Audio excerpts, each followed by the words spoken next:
In 1882, the entire population of Redemption Hollow, Arizona, vanished overnight. 37 families disappeared without a trace. When territorial authorities finally investigated, they discovered something carved into the church's wooden communion table that led them to seal all records for over a century. Tonight, we're revealing what they found in those underground chambers and why the Sinclair family's version of salvation involved consuming more than just bread and wine. Before we continue with the story of Redemption Hollow and the dark secrets that lay beneath its pious surface, know that this channel isn't for everyone. It's only for those brave enough to confront the darkest chapters of American history that others refuse to tell. If you're one of the few who can handle these forbidden truths, hit that subscribe button and let us know in the comments what state you're listening from. This community is built for true seekers of hidden history, and we want to know where our fellow investigators are located. Now, let's descend into the shadows of Arizona territory, where salvation came at a price no soul should ever pay. The story begins not with screams or blood, but with the quiet desperation of faithful people seeking redemption in an unforgiving land. Redemption Hollow wasn't marked on most territorial maps, and for good reason. Nestled between the Superstition Mountains and the Salt River Valley, this settlement of barely 400 souls existed in the kind of isolation that breeds either saints or devils. Founded in 1847 by Ezekiel Sinclair, a self-proclaimed Methodist preacher fleeing some unnamed scandal in Missouri, the town attracted settlers who had their own reasons for disappearing into the desert. The truth about Ezekiel's departure from Missouri would have shocked his Arizona followers had they known the details. Carefully hidden in burned church records and unmarked graves, Reverend Ezekiel Sinclair had served the Harmony Methodist Church in Independence, Missouri, for 70 years before theological differences led to his abrupt resignation. Those differences centered on his interpretation of communion, which had evolved from symbolic remembrance to something far more literal and disturbing.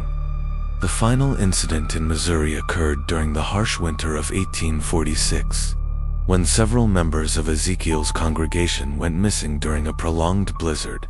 When their bodies were discovered the following spring, the local sheriff noted unusual markings consistent with deliberate butchery rather than animal predation. Ezekiel's explanation that desperate circumstances had forced faithful Christians to make unthinkable choices for survival satisfied neither civil authorities nor church leadership. His departure for Arizona territory preceded formal charges. By mere weeks, the Sinclair family compound dominated Redemption Hollow like a fortress of faith.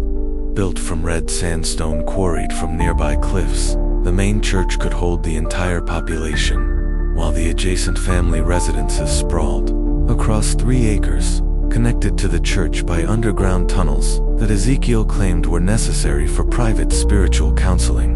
What the townspeople didn't know was that these tunnels led to chambers carved with meticulous care into the desert bedrock, creating a labyrinth designed for purposes that would make Spanish Inquisition dungeons seem merciful. The construction of these underground facilities began during Redemption Hollow's first winter, when Ezekiel convinced his followers that protection from Apache raids required reinforced shelters beneath the church. Working in shifts to maintain secrecy, teams of men excavated tons of rock and sand, creating chambers connected by narrow passages that could be sealed from the inside. The official purpose was community defense. The actual design facilitated imprisonment, torture, and disposal of human remains with industrial efficiency. Ezekiel's wife, Miriam, bore him 7 children, but it was their eldest son, Jeremiah, who inherited both his father's magnetic presence and his hunger for absolute control.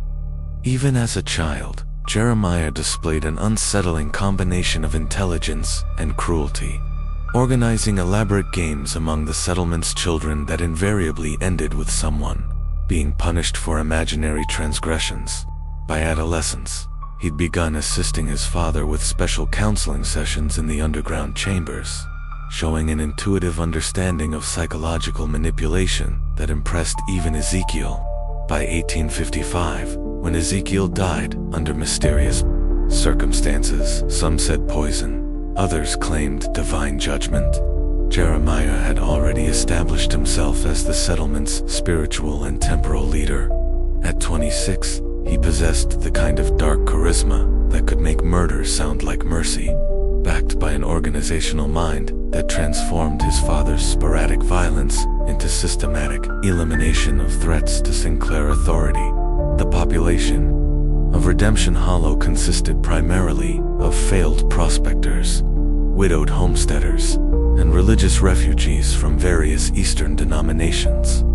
They came seeking gold or God, often settling for survival.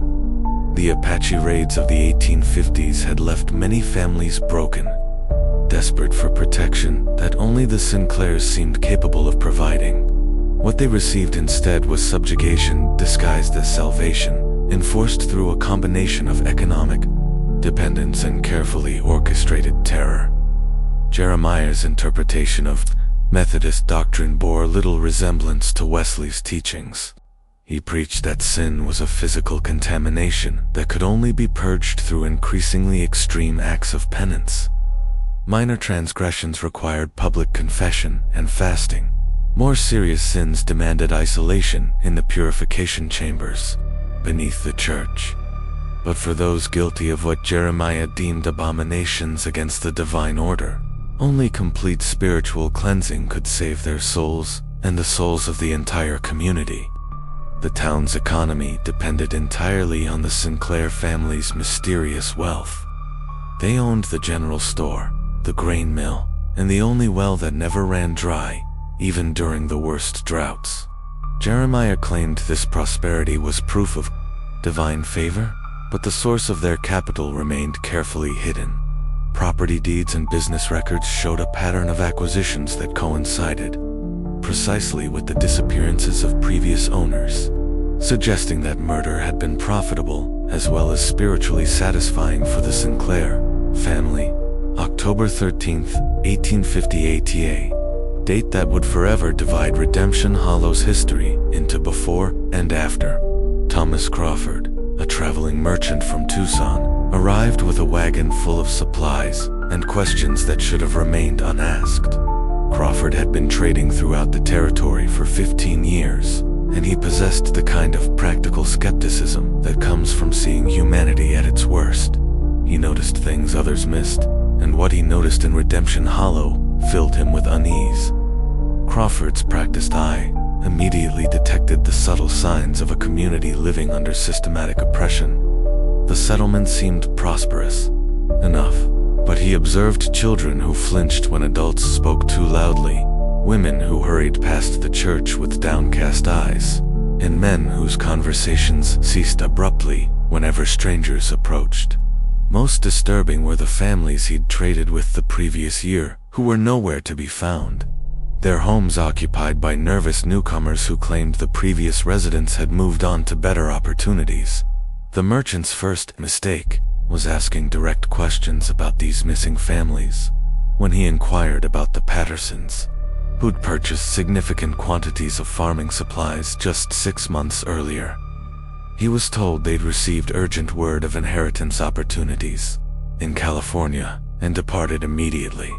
The explanation satisfied most listeners, but Crawford noticed that the Patterson children's belongings remained in their former home, including a beloved doll that no 6-year-old girl would abandon willingly.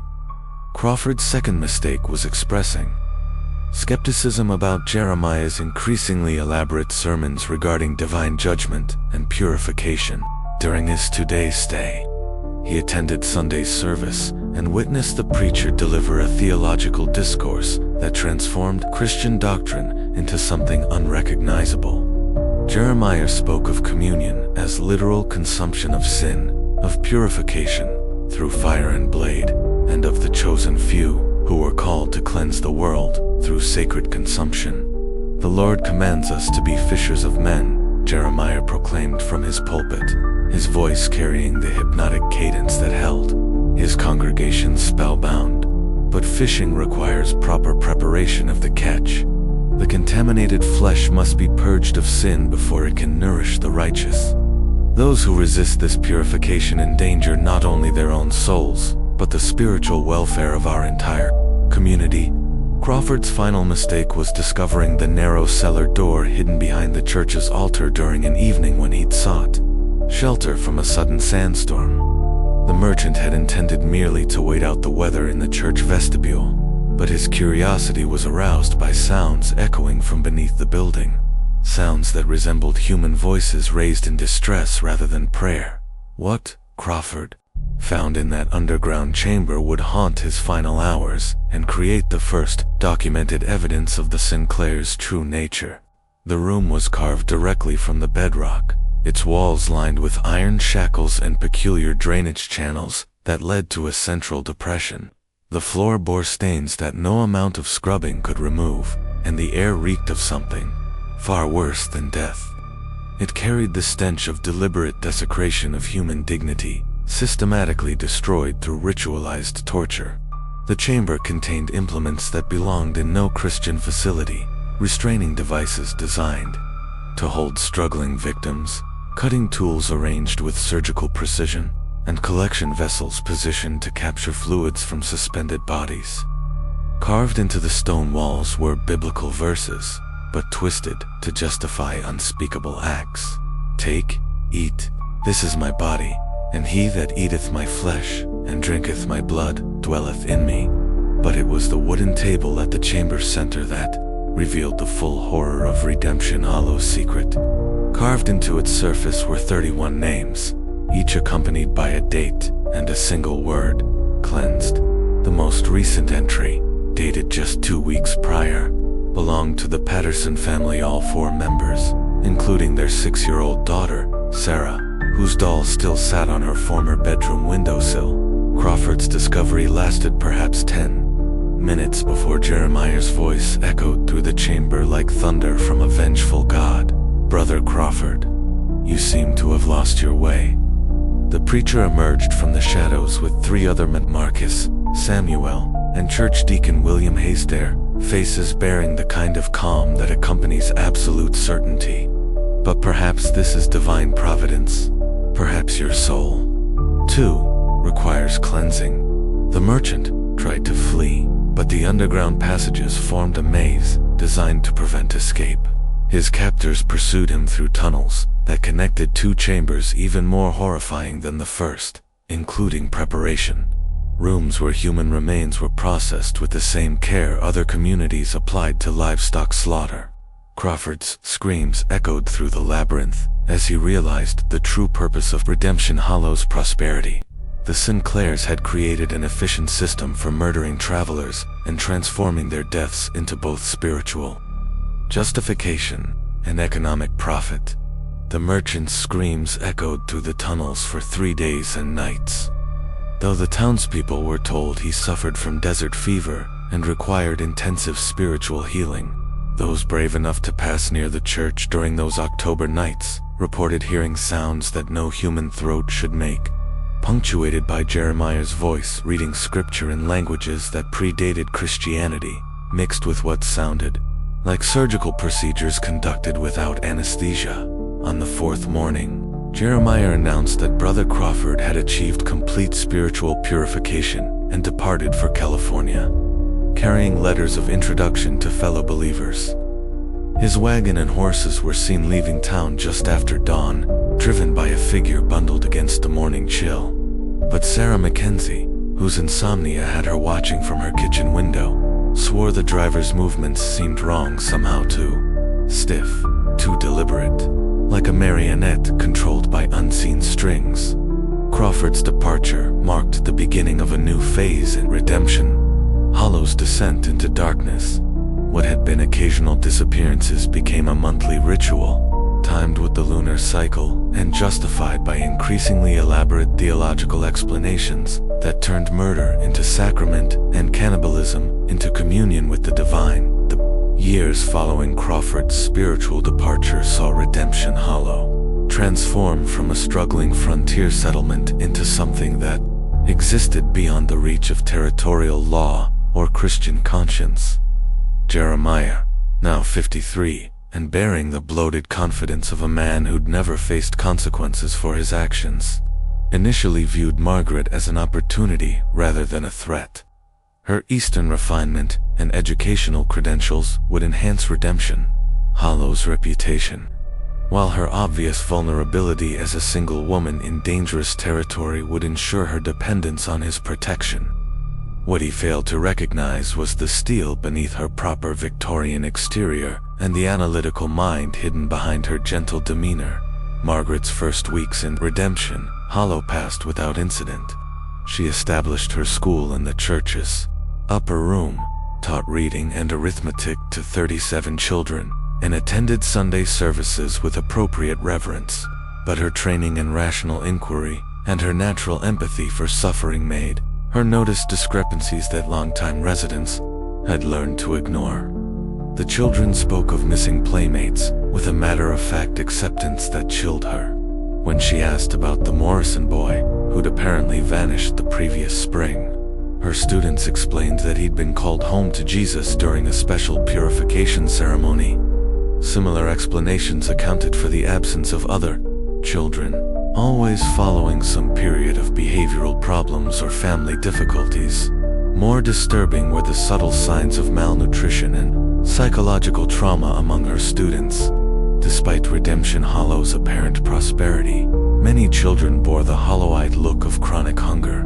They flinched at sudden movements, spoke in whispers even during recreational activities, and displayed an unnatural fear of authority. Several bore poorly healed injuries that suggested systematic abuse, disguised as religious discipline. Margaret's methodical mind began cataloging these observations in a private journal, initially intending to document the challenges of frontier education for potential publication. But as patterns emerged, her academic exercise transformed into criminal investigation. The monthly covenant meals that followed each new moon, the families that vanished completely, leaving behind only explanations of urgent departures, the underground chambers that children mentioned in frightened whispers before being silenced by older siblings. Her first direct confrontation with the settlement's true nature came during her third month in Redemption Hollow, when the Hendricks family disappeared overnight. John Hendricks had questioned Jeremiah's interpretation of Scripture during a Sunday service, suggesting that Christ's message emphasized forgiveness rather than punishment. The theological debate continued after service, with Hendricks citing chapter and verse 2 support his position, while Jeremiah's responses grew increasingly heated. 3 days later, neighbors found the Hendricks homestead abandoned, with signs of hasty departure, but no indication of their destination. Jeremiah announced that the family had received urgent word of inheritance opportunities in California and departed immediately to avoid losing their claim.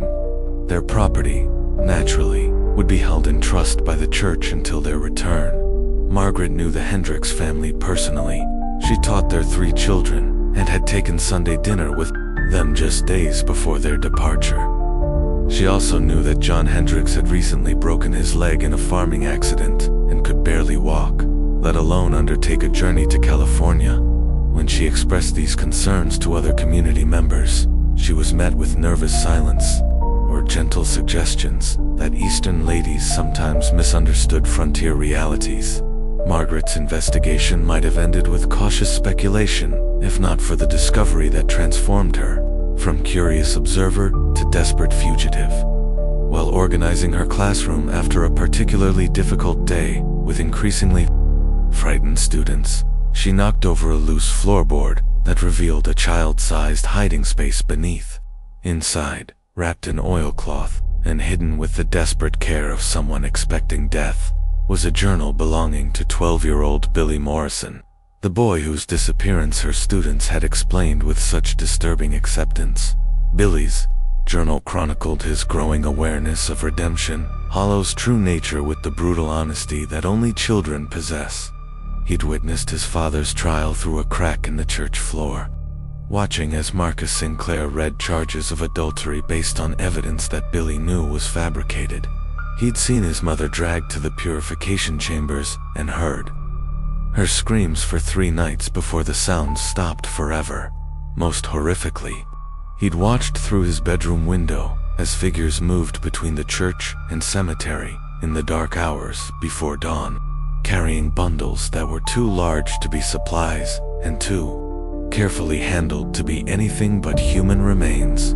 The journal's final entries described Billy's growing realization that his own turn was approaching. Jeremiah had begun asking pointed questions about his spiritual development and his willingness to honor his parents' sacrifice through total obedience. Other children had reported Billy's reluctance to participate in certain church activities, marking him as potentially contaminated by his parents' scenes. His last entry, dated the night before his disappearance, contained a desperate plea. If someone finds this, know that we didn't leave, we were taken. And if you're smart, you'll run before they take you too. Margaret's hands trembled as she read Billy's account of the covenant meals, described with the clinical precision of a child trying to understand adult horrors. The monthly gatherings weren't metaphorical communion, but literal consumption of previous victims, justified by sermons that transformed cannibalism into sacred ritual. The bread served at these ceremonies came from the preparation chamber, where human flesh was processed with the same care other churches applied to wine and wafers. Just when we thought we'd seen it all, the horror in Redemption Hollow intensifies. If this story is giving you chills, share this video with a friend who loves dark mysteries. Hit that like button to support our content, and don't forget to subscribe to never miss stories like this. Let's discover together what happens next in Margaret's terrifying discovery. Armed with Billy's testimony, Margaret began planning her escape from Redemption Hollow, but she soon discovered that leaving the settlement was far more difficult than entering it. The Sinclairs maintained careful watch over potential departures, requiring advanced notice and acceptable justification for any travel plans. Those who attempted to leave without permission were invariably brought back for community consultation about their spiritual welfare. Margaret's situation became more precarious when Ruth Sinclair approached her with an invitation to join the inner circle of church ladies who assisted with special ceremonies. The invitation was presented as an honor, but Margaret recognized it as a test.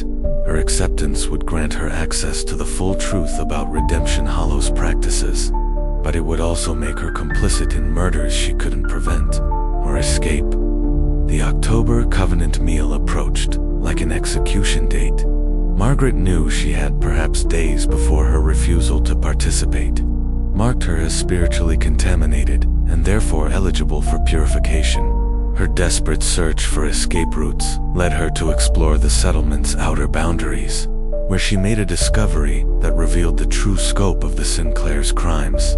Hidden in a box canyon 3 miles from town, Margaret found what could only be described as a charnel house disguised as a sacred grove. Dozens of skulls lined carefully constructed stone shelves, each bearing carved inscriptions that included names, dates, and spiritual assessments. The remains showed signs of careful preparation, bones cleaned and sorted, some showing knife marks consistent with deliberate dismemberment. But it was the central altar that revealed the industrial scale of Redemption Hollow's cannibalistic practices. The stone surface bore permanent stains and permanent fixtures designed to facilitate the efficient processing of human remains. Channels directed fluids to collection vessels, while specialized tools lay arranged with the precision of a surgeon's instruments.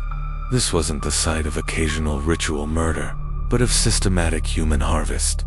Conducted with business-like efficiency, Margaret's final night in Redemption Hollow began with the sound of approaching footsteps and the certain knowledge that her investigation had been discovered. Through her cabin window, she could see torches moving through the settlement like hunting wolves, while Jeremiah's voice echoed from the church bell tower, calling the faithful to participate in an emergency purification ceremony. The target of their spiritual attention wasn't mentioned by name, but Margaret knew she was the evening sacrifice to their perverted vision of divine justice. The confrontation that would either save Margaret Riley or add her name to the wooden communion table began at midnight on October 30th, 1876, when the last rational soul in Redemption Hollow barricaded herself in the schoolhouse and waited for the inevitable assault. Through the windows, she could see the entire settlement moving with the coordinated precision of a predatory pack, their torches creating a ring of light that gradually contracted around her refuge, like a noose tightening around condemned flesh. Jeremiah's voice boomed across the settlement, no longer bothering with the pretense of reasonable discourse. The mask of benevolent spiritual authority had fallen away completely, revealing the megalomaniacal cannibal who had spent decades justifying murder as divine service. "Sister Riley," he snarled, "your pride has poisoned this holy community for too long, but our merciful God offers redemption, even to the most corrupted souls. Come forth willingly, and your purification will be swift. Resist, and we shall be forced to extract the contamination slowly, as befits such stubborn sin."